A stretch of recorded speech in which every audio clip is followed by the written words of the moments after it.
사사기 18장 1절부터 6절까지입니다. 사사기 18장 1절부터 6절까지 구약 성경 391쪽 어간에 있습니다. 사사기 18장 1절부터 6절까지 사사기서를 계속해서 봐가겠습니다. 찾으셨으면 아멘. 교도합니다. 1절 제가 있습니다. 그때 이스라엘에 왕이 없었고 단지파는 그때 거주할 기업의 땅을 구하는 중이었으니 이는 그들이 이스라엘 지파 중에서 그때까지 기업을 분배받지 못하였음이라.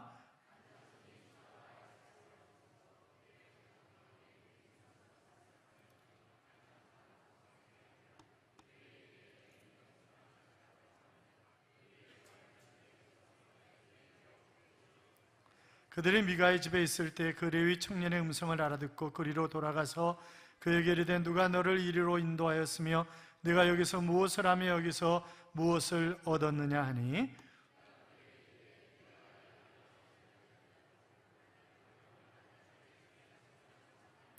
그들이 그에게 이르되 청하건대 우리를 위하여 하나님께 물어보아서 우리가 가는 길이 형통할는지 우리에게 알게 하라 하니 그 제사장이 그들에게 이르되 평안히 가라 너희가 가는 길은 여호와 앞에 있느니라 하니라. 아멘. 같이 인사하시죠. 주의 이름으로 잘 될 것입니다. 더 잘 될 것입니다. 끝없이 잘 될 것입니다. 아멘. 어제 뉴스에 보니까 단풍놀이 갔다 오느라고 교통체증이 말도 아니라고 하는데, 단풍철에 단풍놀이가 아니라 하나님 앞에 예배드리는 일이 가장 귀한 일이라고 알아서 이렇게 예배드리러 나오신 여러분, 하나님이 이 한 주간에 좋은 일을 여러분에게 주셔서 행복한 한 주간의 삶이 되게 하실 줄로 믿습니다. 여러분이 어느 날 갑자기 수백억 원의 자산을 가진 성공적인 사업체를 소유한 부자가 되었다고 한다면 그럼 어떻게 하시겠어요? 그럴 리가 없으니까 절대 전혀 대답이 없으시군요. 하워드 휴즈라고 하는 사람이 18살 때 갑자기 백망장가가 된 것입니다. 아버지가 심장마비로 세상을 떠나는데 휴즈 툴 컴퍼니라고 하는 회사를 물려받게 되었습니다.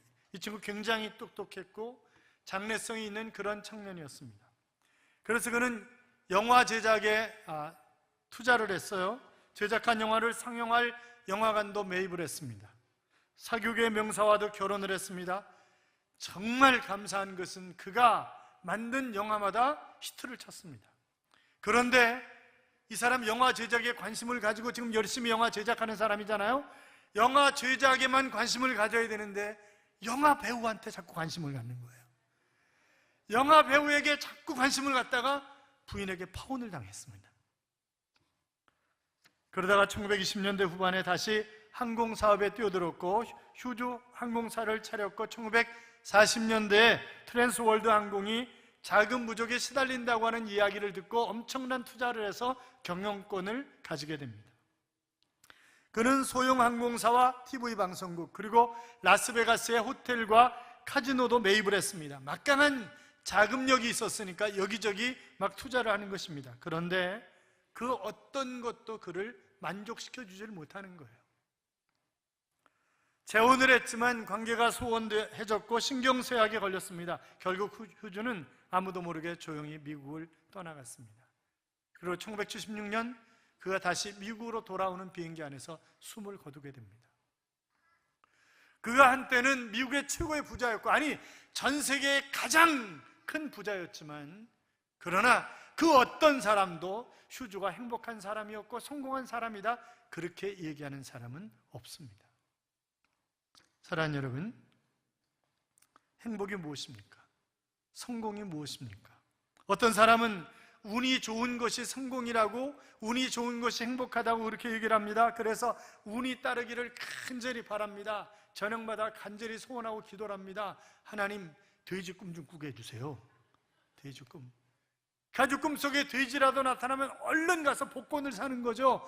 그리고 토요일 저녁이면 씁쓸해합니다. 왜냐하면 5등도 당첨이 안 됐기 때문에 아주 씁쓸해하는 거죠. 사랑하는 여러분, 네잎클로바의 꽃말을 아시죠? 행운이라고 하는 것입니다. 그런데 사람들은 네잎클로바를 찾기 위해서 세잎클로바를 무자비하게 밟고 돌아다닙니다. 세잎클로바의 꽃말이 무엇입니까? 행복입니다. 행복이 더 좋은 것입니까? 행운이 더 좋은 것입니까? 행복이 더 좋은 것입니다. 그런데 그 행복이 좋은 것임을 모르고 행운을 쫓아다니는 삶이 우리의 삶이 아닌가 하는 그런 생각을 하게 되는 것입니다. 어떤 사람들은 일에 미쳐가지고, 제가 이제 신방 가가지고 물어봐요. 그 남편 집사님은 몇 시에 퇴근해요? 언제인지 몰라요. 왜요? 그러니까 일에 미쳐가지고요, 정신을 못 차려요. 새벽 1시도 들어왔다, 2시에 들어왔다, 또 5시에 나가고 막 그러는 날인 거예요. 그러면 삶의 의미가 뭐겠어요, 도대체? 일에 미쳐 있는 것이 삶의 의미인가요? 그것이 행복인가요? 물론 자기는 일에 미쳐서 자기 만족을 가져올는지는 모르겠지만, 그러나 가족들은요, 애들이 아빠 얼굴을 모른대. 하도 오래간만에 나타나셔가지고. 그러면 되겠냐고. 미국의 대통령이었던 루즈벨트는 단언컨대 인생이 선사하는 최고의 상은 가치 있는 일을 열심히 할 수 있는 기회다 하는 그런 이야기를 했는데, 정말 가치 있는 일에 내 인생을 투자하고 있는가라고 하는 것입니다. 사람들은 속고 있습니다. 그것이 성공인 줄 알고 온 힘을 다해서 달려갑니다. 그러다 그것을 거머쥐었을 때 잠깐 만족한 것 같은데, 그러나 이내 뒤돌아서서 후회를 하는 것입니다. 왜요? 인생을 그만큼 허비했는데 그 만족이 오래가지 못하는 것입니다. 그렇게 큰 것이 아닌 거예요. 그렇다고 한다면 인생의 성공이 무엇인가? 하나님이 주신 최고의 축복인 오늘이라고 하는 시간을 최선을 다해서 살아가면서 하나님이 맡겨주신 일에 대한 것을 완성해 나갈 때, 그것이 바로 성공이고 그것이 바로 행복이다, 그렇게 이야기할 수 있을 것입니다. 사랑하는 성도 여러분, 오늘 주어진 시간에 최고의 예배를 드리시고 한 주간 하나님께서 최고의 선물을 허락하시는 귀한 한 주간의 삶, 그래서 정말 행복하고 성공적인 그런 삶이었다고 고백할 수 있는 한 주간의 삶이 되시기를 주님의 이름으로 축원합니다. 자, 우리가 17장에서는 여호와를 왕으로 인정하지 않는 한 집안을 보았습니다. 누구였죠? 누구의 집이었죠? 미가라고 하는 사람의 집이었습니다. 미가의 어머니가 굉장히 부자였어요. 집도 이브라임 산지, 이브라임 지파의 가장 중심적인 곳에 차지하고 있는 그런 집이었습니다. 은 1,100을 잊어버렸다 그랬죠. 그것은 많이 버는 사람들이 최소한 10년간 벌어야 되는 그런 숫자였습니다. 그러니까 막 독서를 퍼붓는 거죠. 내 것을 어느 놈이 훔쳐갔냐, 저주를 받을지어다, 막 이러고 막 난리를 치는 거예요. 그러니까 그 돈을 누가 훔쳐갔다고요? 아들 미가가 훔쳐갔다고요? 엄마, 내가 훔쳐갔는데? 그러니까 또 금세 아들아, 너는 여호와의 복을 받을지어다 이러고 또 그러잖아요. 그러니까 이게 뭐가 뭔지 정신을 못 차리는, 하나님이 과연 어떤 분이신가도 모르고 하나님 앞에 어떻게 신앙생활을 해야 되는지도 모르는 거죠. 그리고 그 돈 가운데 일부를 가지고 신상을 만들잖아요. 에봇을 만들고 그럽니다. 이 미가라고 하는 사람이 자기 아들을 제사장으로 삼았다가 결국 지나다니는 방랑객, 근데 이 레위 사람들은 목소리가 조금 달랐대요. 저도 가끔가다 이렇게 어디 가서 얘기하다 보면, 목사님이세요? 이제 그런 얘기를 가끔 들어요. 물론 이제 그 전에 건설에서 찾아가는데 사람들이 하청업체 사장인 줄 알았다는 거예요. 그러니까 제가 목사 냄새가 안 난다는 얘기겠죠. 그래서 내가 이게 잘못 사는 모양이다, 그런 생각을 했는데, 레위 사람들은 목소리가 좀 다르답니다. 레위 지파 사람들. 그래서 얼른 알아볼 수 있다는 거예요. 그래서 그를 가정의 제사장으로 삼고, 그리고 이제 여호와께서 나에게 복을 주실 것이다, 그렇게 생각하면서 사는 어처구니 없는 사람이 미가였었고, 그것은 미가뿐만이 아니라 당시 이스라엘 사사시대 이스라엘 백성들이 다 그렇게 살았다고 하는 것입니다.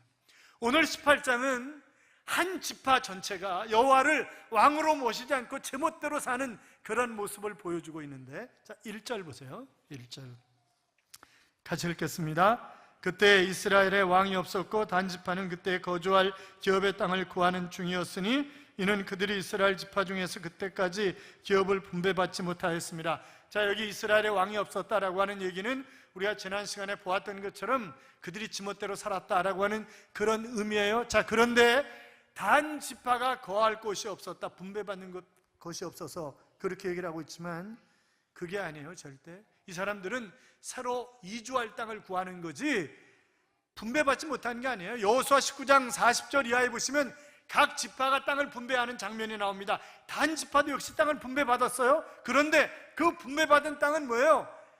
전쟁에서 이겨서 차지하고 나서 그것을 나누는 게 아니에요. 그렇잖아요? 하나님이 모세를 통해서 허락하신 이 가나안 지역을 그들이 지도를 놓고 제비 뽑아가지고 나눠 가진 거예요. 그리고 가서 전쟁에서 싸워가지고 그 땅을 차지하는 것이 바로 이스라엘 백성들이었단 말이죠. 그런데 이 단 지파가 철저하게 싸워서 그 자기들의 땅을 차지해야 되는데, 그런데 그 땅을 차지하지 못하는 것입니다.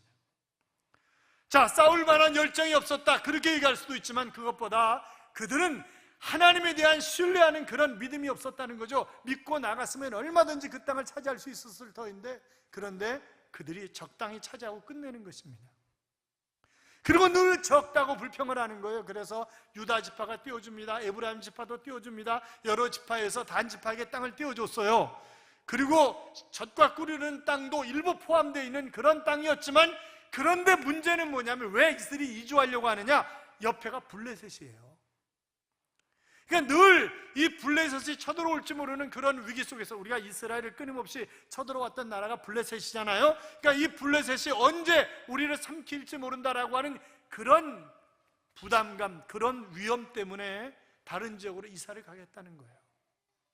그래서 5명의 용맹스러운 정탐꾼을 이제 보내게 됩니다.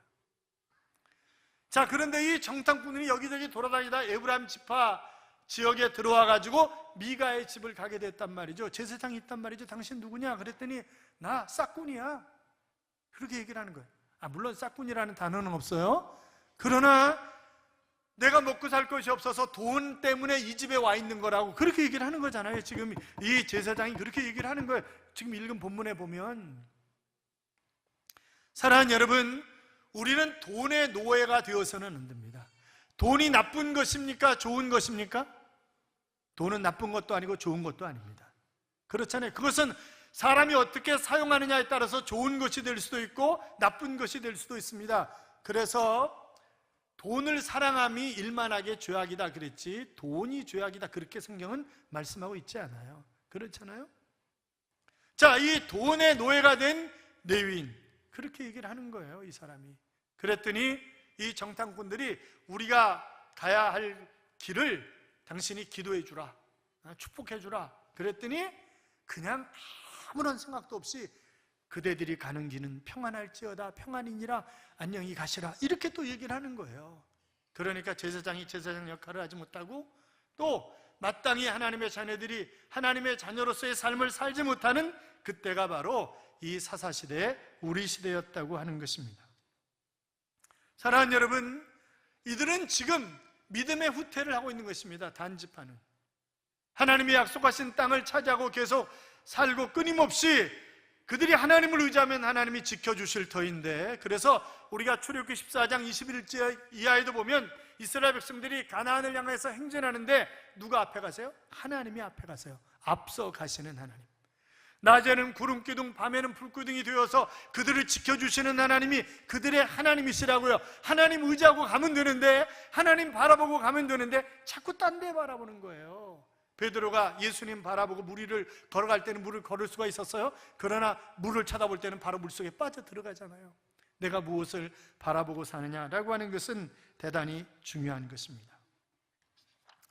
사랑하는 여러분, 지금 이제 이스라엘 백성들이 이렇게 단 지파뿐만이 아니라 모든 지파가 형편없는 그런 신앙생활을 했습니다. 그리고 이 5명의 정탐꾼을 파송했던 단 지파가 이 5명의 보고를 듣고, 그렇다고 한다면 우리가 라이스라고 하는 지역을 가서 그곳으로 이주해서 살자. 그러면 먼저 600명이 가서, 거기는 뭐 별로 군사도 없고 이러니까 600명이 가서 그 땅을 차지해라, 이래가지고 600명의 선발대가 바로 라이스라고 하는 땅을 향해서 가다가 에브라임 지파로 들어와서 다시 미가의 집에 들리게 됐습니다. 그리고 미가의 집에 뭐가 있었죠? 신상이 있었습니다. 그렇죠? 신상 에봇이 있었습니다. 에봇을 왜 만들어 놓고 있는지, 그 다음에 드라빔이 있었습니다. 그렇잖아요. 그런데 이걸 탈취하는 거예요. 훔치는 게 아니에요. 빼앗는 거예요, 그냥. 그러면 여러분 보세요. 왜 에봇, 신상, 드라빔 이런 것을 탈취했을까요? 자, 지난번에 우리가 에봇과 드라빔을 어디에 사용한다고 그랬어요? 죄송해요. 제가 설교를 잘못해가지고 지난주 거를 벌써 다 잊어버리셨군요. 점치는데 사용한다 그랬잖아요. 점치는데. 자, 그러니까 이들이 전쟁을 수행하면서 전쟁에서 이길 수 있냐 없느냐, 지금 올라가야 되느냐 말아야 되느냐, 싸워야 되느냐 말아야 되느냐, 이걸 점치겠다는 거예요. 그리고 그 신상을 가져간 이유가 뭐예요? 그 신상에게 숭배하겠다는 거예요. 그러니까 이들이 얼마나 타락했는가라고 하는 것을 잘 보여주고 있는 그런 모습입니다. 사랑하는 여러분, 힘들고 어려울 때 우리가 다 하나님의 전에 나와서 하나님 앞에 기도해야 되는데, 용한 점장이 있다는데 거기라도 한번 가볼까? 이래가지고 쓸데없이 미아리로 가고, 예수 점쟁이들도 또 많잖아요. 예수 점쟁이들도 많아요. 예수님 이름 팔아가지고 전치는 사람들도 많아요. 그런데 찾아가고 그러면 되냐 이 말이죠. 저희 어머님이 몇 년 전에 돌아가셨는데 그분도 찾아가시더라고요. 그래서 어머니 어디 갔다 오셨어요? 그랬더니 인천을 왜 갔다 오셨냐고 그랬더니 거기 기도 잘하시는 분이 있다 그래가지고 갔다는 거예요. 그래서 권사 사표내세요. 권사 사표내세요. 우리 교회 권사는 아니지만 권사 사표내세요. 무슨 어머니가 권사님이냐고, 예수 점쟁이나 찾아다니면서 무슨 권사님이냐고 사표내라고 그러고 그랬는데, 갔다 오신 분 지금부터 가지 말아요. 알았죠? 가면 안 돼. 가면 안 된다니까. 가면 안 돼. 하나님이 안 기뻐하시는 거죠. 그거 정상적인 정죄가 나올 수가 없어요. 그거는 하나님이 안 기뻐하십니다. 오직 하나님만 바라보고 달려가는 하나님의 사람들이 되시기 바랍니다. 자, 그런데 단지파가 레위 제사장에게 구미가 땡기는 제안을 합니다. 야야야, 한 집에 제사장으로 있지 말고 단지파의 제사장이 되면 얼마나 좋으냐. 그러니까 단지파는 제사장이 없었다는 얘기잖아요. 지금 그 얘기는 바꿔서 얘기하면, 이게 본래 제사장들이 각 지파 안에 들어가서 신앙의 인도를 해야 되는 것이 제사장의 역할이었는데, 단지파에 있던 제사장들은 다 도망가고 없는 거예요. 지금 미가의 집에 있는 제사장도 도망 나온 거잖아요. 먹을 것이 없으니까. 먹을 거 찾아왔던 사람이잖아요. 단지파의 제사장이 되면 얼마나 좋으냐. 그랬더니 뭐 어차피 나는 돈에 팔려 다니는 사람인데 뭐 이러고 단지파를 따라 나서는 거예요. 사랑하는 여러분, 2003년에 스티븐 코브의 성공하는 7가지 습관이라고 하는 책이 있었죠. 성공하는 사람들의 7가지 습관이라고 하는 책이 있었습니다. 그 책 정말 많이 팔렸습니다. 아마 여기 있는 분들 가운데도 상당히 많은 분들이 그 책을 읽으셨을 거예요. 그래서 그 책을 읽으면서 나도 성공을 해야 되겠다, 성공하는 방법을 배워가지고 정말 나도 한번 잘 살아보자 이러면서 그 책을 무던히도 읽었다고요. 그런데 여러분, 그 책 뒤에 얼마나 많은 책이 나왔어요. 성공하는 방법이라든지 비슷한 책들이 너무 많이 나왔어요. 그런데 그 책 읽어가지고 성공하나요? 물론 성공하는 사람도 있죠. 자, 그런데요, 책들 보면 다 대동소이해. 다 대동소이합니다. 주로 이런 얘기야. 그러니까 약간 각색이 돼 있지만 비슷한 얘기들이에요. 다. 제가 어릴 때 농촌에 가난한 집의 아들로 태어나가지고 아버지는 일찍 돌아가셨고 어머니는 재혼을 해서 할머니 밑에서 자랐습니다. 얼마나 구박을 받았는지 모르는데 그래도 나는 성공해야 되겠다고 하는 그런 강한 의지를 가지고 야간학교를 다니고 낮에는 정말 피똥싸게 일을 하고 이러면서 결국 명문대학에 들어가고 학교 졸업하기 전에 사법고시에 합격을 했습니다. 이제 비슷한 얘기들이에요. 다 그런 얘기들이잖아요. 그런데 그런 책을 읽으면서 물론 성공하면 얼마나 좋겠어요. 그런데 나중에 허탈해. 왜? 되는 일이 없어. 이게 그 사람은 그 일은 그 사람에게 맞는 거지 나한테 맞는 거는 아니에요. 그렇잖아요. 너무너무 허탈한 거예요, 이게. 그래가지고 이 성공하는 비결, 그것이 쓸고 간 뒤에 나온 게 뭐예요? 힐링의 방법이에요. 치료 방법, 상처 치료 방법이라고 하는 책이 그 다음에 또 휩쓸고 지나간 거예요. 성공하게 교과서로 이야기하는 성공한 사람들의 7가지 습관이라고 하는 책의 저자인 스티븐 코비는 책 한 권으로 엄청난 거부가 되었습니다. 그런데 망했어요. 그래서 2011년에 파산 신고를 합니다. 그랬더니 수없이 많은 사람들이 아니 당신이 성공을 가르치고 이렇게 하면 성공한다고 그렇게 떠들어대다니 당신이 파산 신고를 하냐, 이게 말이 되냐 그랬더니 내가 쓴 대로 안 살아서 그렇다고, 내가 쓴 대로 안 살아서 그렇다고 그렇게 얘기를 하고 그는 2012년에 운명을 달리합니다. 여러분, 이것이 성공하기 가지는 맹점이에요. 돈 따라 명예 따라 가지 말고 하나님의 방법대로 살아 성공적인 인생을 살아가시기를 주님의 이름으로 축원합니다. 지난 금요일 날 우리가 성공적인 인생을 살아가려면 적어도 3가지를 해야 된다, 그렇게 말씀을 드렸는데 첫째가 뭐였죠? 금요 기도를 안 나왔지 진짜. 첫째가 뭐였죠? 마음을 사야 된다. 하나님의 마음을 사고 사람들의 마음을 사야 그래야 내가 성공할 수 있다. 두 번째가 뭐였죠? 하나님의 일, 하나님이 시키신 일, 사명을 감당할 때 그것이 성공하는 것이다. 그리고 세 번째, 하나님의 사랑을, 하나님을 사랑하는 것에 투자하는 것, 그것이 성공하는 것이다 하는 그런 말씀을 드렸었는데, 사랑하는 여러분, 그렇게 살아가시기를 축원합니다. 축원합니다. 자, 이 단지파가 뺏어갔어요. 신상, 에봇, 드라빔 다 뺏어갔어요. 그리고 그들은 이 라이스를 정복하고 나서 신상에게 절하는 것입니다.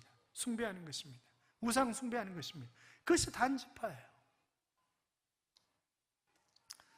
사랑하는 여러분, 전도서 기자인 솔로몬은 전도서 5장 15절 16절을 통해서 아주 지혜로운 말을 선포하고 있는데, 현대인의 성경으로 제가 읽어드리겠습니다. 잘 들어보세요. 어머니에게서 태어날 때부터 알몸으로 돌아간다. 평생 수고해서 얻은 것을 아무것도 가져가지 못한다면 이것이 병폐가 아니고 무엇인가? 빈손으로 왔다가 빈손으로 돌아갈 것을 무엇을 위해서 그토록 애썼단 말인가? 모두가 다 한바탕의 바람잡이다. 그렇게 번역을 했습니다. 한평생 수고하고 애를 썼는데 도대체 인생이 주어진 생애를 마치고 돌아갈 때 아무것도 가져갈 수가 없는 것인데 그렇게 몸부림치는 이유가 도대체 무엇이냐? 바람 잡는 거 아니냐? 라고 하는 이야기를 하고 있는 것입니다. 자, 그런데 같은 슬픈 고백을 이 24절에 하고 있는 것을 볼 수 있는데, 24절 봐요. 24절 같이 읽어요. 미가가 이르되 내가 만든 신들과 제사장을 빼앗아갔으니 이제 내게 오히려 남은 것이 무엇이냐? 너희가 어찌하여 나더러 무슨 일이냐고 하느냐 하는지라. 아멘. 다 빼앗아가서 남는 게 없는데 남은 것이 도대체 뭐냐? 그렇게 이야기를 하고 있는 것입니다. 사랑하는 여러분, 인생을 마감할 때 이런 서글픈 고백이 되지 않기를 바랍니다. 사도 바울이 그의 인생을 마감하면서 디모데후서 4장 7절 이하에 보시면 내가 선한 싸움을 싸우고 달려갈 길을 마치고 믿음을 지켰으니 이제 후로는 나를 위하여 의의 면류관이 예비되었으므로 주 곧 의로우신 재판장이 그날에 내게 주실 것이니 내게만 아니라 주의 나타나심을 사모하는 모든 자에게니라 라고 하는 그런 말씀처럼 그런 고백이 우리 모두의 고백이 될 수 있기를 주님의 이름으로 축원합니다. 우리가 어떤 분이 그런 얘기를 해요. 늘 과거 이야기만 하는 사람은 형편없는 사람이다. 아니, 가만히 한번 생각해 보세요. 내가 왕년에 말이야, 왕년에, 지금은 별것 아니란 얘기잖아요. 그 얘기가. 그렇죠? 정말 열심히 기도하고 정말 열심히 봉사하는 사람 보면서 내가 정말 열심히 기도하고 열심히 봉사했었는데 지금 안 한다는 거잖아요. 지금. 그러니까 지금 안 하면 무슨 의미가 있냐고요. 그렇잖아요. 지금 해야 되는, 과거는 하나님이 계산해 주실 것이고 지금 내가 최선을 다해서 주님의 일을 하고 있느냐 아니냐라고 하는 것이 문제 아니겠습니까? 자, 그런데 오늘 아주 충격적인 사실을 30절이 말씀하고 있습니다. 30절 봐요. 같이 읽어요. 단 자손이 자기들을 위하여 그 새긴 신상을 세웠고 모세의 손자요 게르솜의 아들인 요나단과 그의 자손은 단 지파의 제사장이 되어 그 땅 백성이 사로잡히는 날까지 이르렀더라. 자, 보세요. 미가의 집에 있던 제사장, 단 지파의 제사장 된 사람이 누구라는 거예요? 모세의 손자요 게르솜의 아들 요나단이라는 거예요. 아니, 여러분, 모세가 누굽니까? 이스라엘 백성들 가운데 최고의 위인, 그러면 모세, 다윗 이렇게 얘기하는 거 아니에요. 그 모세의 손자가, 물론 여기 손자라고 하는 단어가 2대, 3대, 5대도 다 같이 손자라고 그러기 때문에 몇 대 손인지는 잘 모르겠지만 이스라엘 백성들이 야 이거 모세의 후손이 말도 안 돼, 이거 번역 잘못한 거야, 므낫세야 므낫세, 이렇게 얘기를 하지만 그 어떤 근거도 없어요. 신앙의 명문 가문이 대를 이어가면서 정말 아름답게 명문 가문을 이어가야 되는데 그게 아닌 거죠. 지금 그게 아닌 거예요. 완전히 타락한 거예요. 예. 사랑하는 여러분, 신앙의 명문 가문을 이어가시기를 주님의 이름으로 축원합니다. 그러니까 자녀들이 신앙생활 안 하면 어떻게 해요? 두들겨 패서라도 습관화되도록 만들어야 된다니까요. 그렇다고 오늘부터 또 잡지 말고 하여튼 신앙생활 잘하도록 만들어야지, 그렇지 않으면 여러분 돌아가실 때 제대로 눈을 못 감는다니까. 그렇잖아요. 아들놈 지옥 갈 거, 딸놈 지옥 갈 거 생각하면서 얼마나 제대로 눈을 감을 수 있겠냐고요. 응? 사랑하는 여러분, 뒤에 있는 것은 잊어버립시다. 사도 바울이 뒤에 있는 것은 잊어버리고 앞에 있는 것을 잡으려고 표대를 향하여 달려가노라, 그렇게 고백했던 것처럼 우리도 뒤에 것 까맣게 잊어버리고 잘했든 못했든 다 잊어버리자고요. 그리고 미래를 향해서 멋지게 달려가서 신앙의 명문 가문을 이루어가면서 하나님 앞에 이익을 남긴 사람으로 우뚝 설 수 있는 그런 하나님의 자녀들이 되시기를 주님의 이름으로 축복합니다. 이런 찬양이 있습니다. 이 험한 세상 나 살아갈 동안 내 주님 가신 길 걸으며 내 주님을 찬양해. 십자가 보혈 날 구한 그 사랑, 나 매일 찬양을 드려도 늘 부족한 것뿐이니 나 호흡 있는 동안에, 나 생명 있는 동안에 나 주를 찬양하리라. 내게 생명 주신 주님을 이라고 하는 그런 찬양입니다. 사랑하는 여러분, 그렇습니다. 우리가 살아갈 동안 우리가 바라봐야 할 것은 오직 주님입니다. 돈 따라가지 마십시오. 명예 따라가지 마십시오. 주님 따라가시기 바랍니다. 그래서 생명 있는 동안, 호흡 있는 동안 하나님을 찬양함으로 마지막 하나님 앞에 섰을 때 잘했다고 칭찬받는 그런 하나님의 자녀들이 되시기를 주님의 이름으로 축복합니다. 축복합니다.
험한 세상 속에 살아가면서 우리의 생명이, 우리의 호흡이 붙어있는 동안 주님만 바라보고 달려가는, 주님만 찬양하는 그런 삶이 우리의 삶이 되기를 간절히 열망하면서 이 험한 세상 우리 함께 부르시겠습니다.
사랑하는 여러분, 우리가 살아있는 동안 주님이 가신 그 길을 우리도 기쁨으로 걸으며 주님을 찬양하며 주님 앞에 열매를 드리는 삶이 우리의 삶이 될 수 있도록 기도합시다. 돈 따라가지 말고 명예 따라가지 말고 오직 주님 따라가는 삶이 우리의 삶이 될 수 있도록, 그래서 마지막 날 주님 앞에 섰을 때 한 점 부끄럼 없는 그런 삶이 될 수 있도록 같이 기도할까요? 살아계신 하나님 아버지, 또 하나님